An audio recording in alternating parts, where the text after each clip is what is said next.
तुमची भूमिका या संदर्भातली काय आहे? शिंदे समिती असेल आणि एकूणच धनगर एसटी आरक्षणासंदर्भातली. धनगर एसटी आरक्षणाच्या जी बैठक मंत्रालयात पार पडली त्या बैठकीला मी स्वतः त्या ठिकाणी हजर होतो. ती बैठक विधानसभेत झाली होती.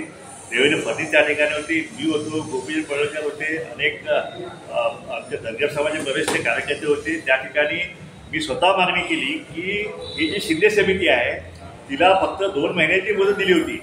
आता 9 महिने झालेले आहे. शिंदे समितीने आज सांगाय त्यांचा अहवाल दिलेला नाही आहे. त्यामुळे पहिलं काम करायचं शिंदे समिती बरखास्त करा, कारण शिंदे समितीच्या नावाखाली सरकारवर वेळ काढूपणा करत आहे आणि म्हणून ती शिंदे समिती बरखास्त करा. आणि या एकदा तर हे महाराष्ट्र शासन जे आहे हे धनगर समाजाला एसटीचं आरक्षण कसं देणार आहे हे महाराष्ट्र शासनात स्पष्ट केले गेलं पाहिजे. अशा प्रकारची मागणी मी स्वतः त्या ठिकाणी धनगर एसटी आरक्षणाच्या बाबतीत केलेली आहे. आता वेगवेगळी ते वेगळी भाषा करतायत. आता पवार साहेबांचं मध्ये स्टेटमेंट आलं की धनगरांचा एसटीचा प्रश्न आता सुप्रीम कोर्टाचा डर आहे.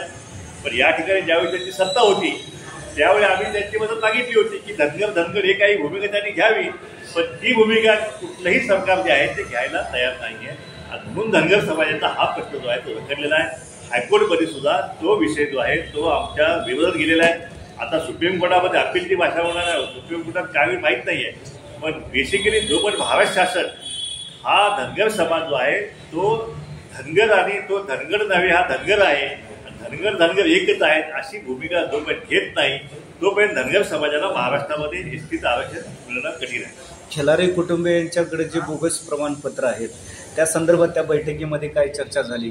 कारण त्या विरोधात सगळीकडे आमरण उपोषण करतायत. खिलारे कुटुंबानं जे धनगरचं जे सर्टिफिकेट घेतलेलं आहे ते सर्टिफिकेट रद्द करण्याची सूचना जी आहे ते त्या ठिकाणी सरकारने कलेक्टरला दिलेली आहे. तशी आम्ही मागणी केलेली आहे की त्या कुटुंबाने जे बोगस धनगर घेतल्यामुळं न्यायालयामध्ये आपल्या याचिकेवरती त्या याचिकेवरती परिणाम झाला होता आणि म्हणून ते सर्टिफिकेट जे आहे ते रद्द करण्यासाठी कारवाई जी आहे ती शासन स्तरावर आता सुरू आहे. स्थानिक स्वराज्य संस्थांच्या निवडणुका रखडलेल्या त्या का घेतल्या जात नाही? असं आहे की स्थानिक स्वराज्य संस्था ज्या आहेत त्याच्यामध्ये मेजर फॅक्टर जे आहे ते ओबीसी आरक्षण आणि त्यामुळं आता ओबीसी समाज जो आहे तो आता जागा झालेला आहे.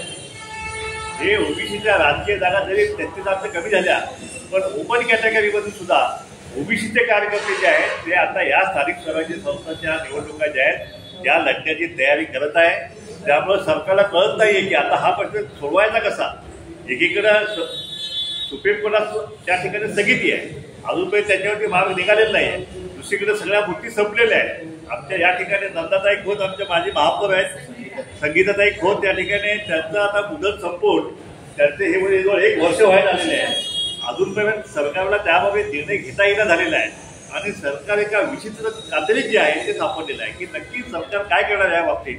आणि जोपर्यंत सरकारला मार्ग सापडत नाहीये तोपर्यंत सरकार ह्या निवडणुका घेऊ शकत नाही अशी आमची याचा फटका त्यांना विधानसभेच्या निवडणुकीमध्ये बसणार का? नक्कीच. ह्या सगळ्या जो आहे ओबीसीच्या आरक्षणाचा राजकीय असो किंवा शिक्षणातला असो नोकरीतला असो ह्या सगळ्या आरक्षणाचे दीप-तेरा वाजवण्याचं काम गेल्या 6-7 महिन्यात झालेलं आहे आणि ह्या सगळ्याचा फटका जो आहे तो नक्कीच जो आहे तो या ठिकाणी विधानसभेच्या निवडणुकीमध्ये या ठिकाणी बसल्याशिवाय राहणार.